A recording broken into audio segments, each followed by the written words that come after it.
I have a mixed race background, and I'm gay.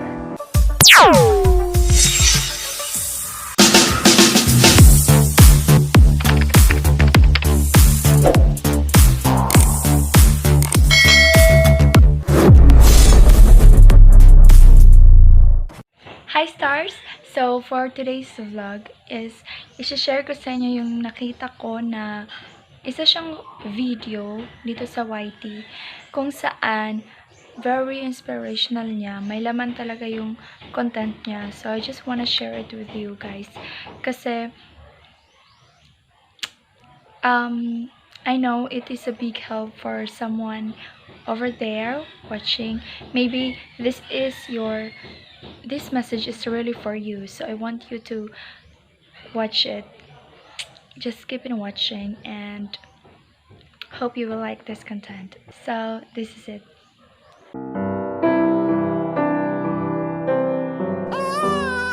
I wasn't born in this country. I didn't grow up in any one particular religion. I have a mixed race background, and I'm gay. Growing up, I was a target. Speaking the right way, standing the right way, holding your wrist the right way. Every day was a test, and there were 1,000 ways to fail. 1,000 ways to betray yourself, to not live up to someone else's standard of what was acceptable, of what was normal. And when you failed the test, which was guaranteed, there was a price to pay. Emotional, psychological, physical. And like many of you, I paid that price. More than once, in a variety of ways.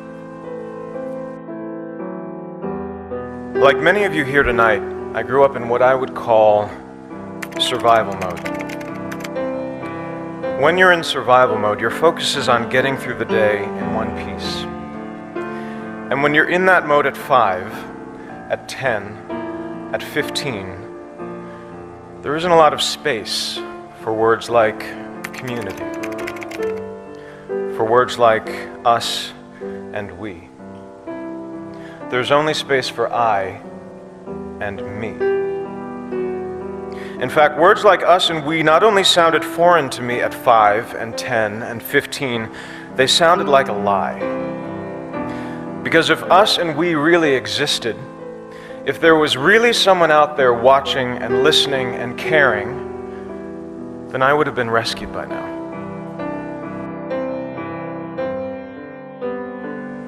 The first time I tried to kill myself, I was 15. I waited until my family went away for the weekend, and I was alone in the house, and then I swallowed a bottle of pills.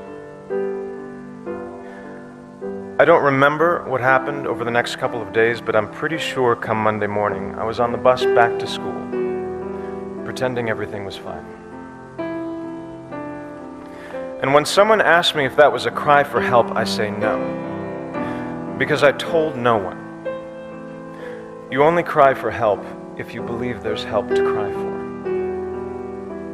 And I didn't. I wanted out. I wanted gone. At 15. I and me can be a lonely place, and it will only get you so far. That feeling of being singular and different and alone carried over into my 20s and into my 30s. When I was 33, I started working on a TV show that was successful not only here in the States but also abroad, which meant over the next 4 years I was traveling to Asia, to the Middle East, to Europe, and everywhere in between. And in that time, I gave thousands of interviews. I had multiple opportunities to speak my truth, which is that I was gay. But I chose not to. I was out privately to family and friends, to the people I'd learned to trust over time, but professionally, publicly, I was not. asked to choose between being out of integrity and out of the closet, I chose the former. I chose to lie. I chose to dissemble. Because when I thought about the possibility of coming out, about how that might impact me and the career I'd worked so hard for, I was filled with fear. Fear and anger, and a stubborn resistance that had built up over many years. When I thought about that kid somewhere out there who might be inspired or moved by me taking a stand and speaking my truth, my mental response was consistently, no thank you. I thought, I've spent over a decade building this career, alone, by myself. And from a certain point of view, it's all I have. But now I'm supposed to put that at risk to be a role model to someone I've never met, who I'm not even sure exists. That didn't make any sense to me.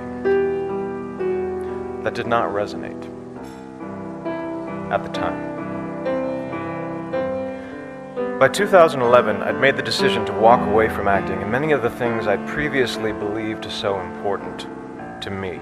And after I'd given up the scripts and the sets which I dreamed of as a child, and the resulting attention and scrutiny which I had not dreamed of as a child, the only thing I was left with was what I had when I started. I and me. And it was not enough.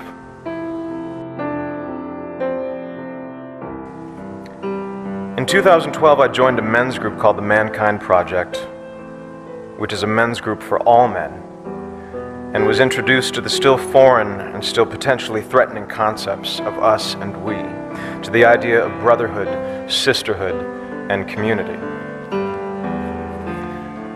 And it was via that community that I became a member and proud supporter of the Human Rights Campaign. And it was via this community that I learned more about the persecution of my LGBT brothers and sisters in Russia.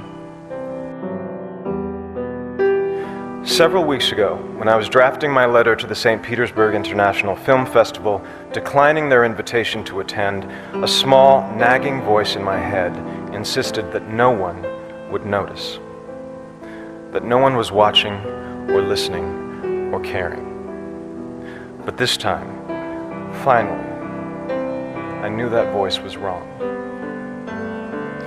I thought, if even one person notices, this letter in which I speak my truth and integrate my small story into a much larger and more important one is worth sending. I thought, let me be to someone else what no one was to me.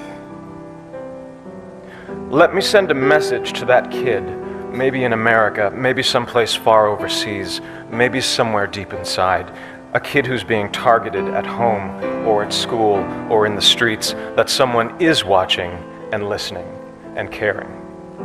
That there is an us, that there is a we, and that kid or teenager or adult is loved.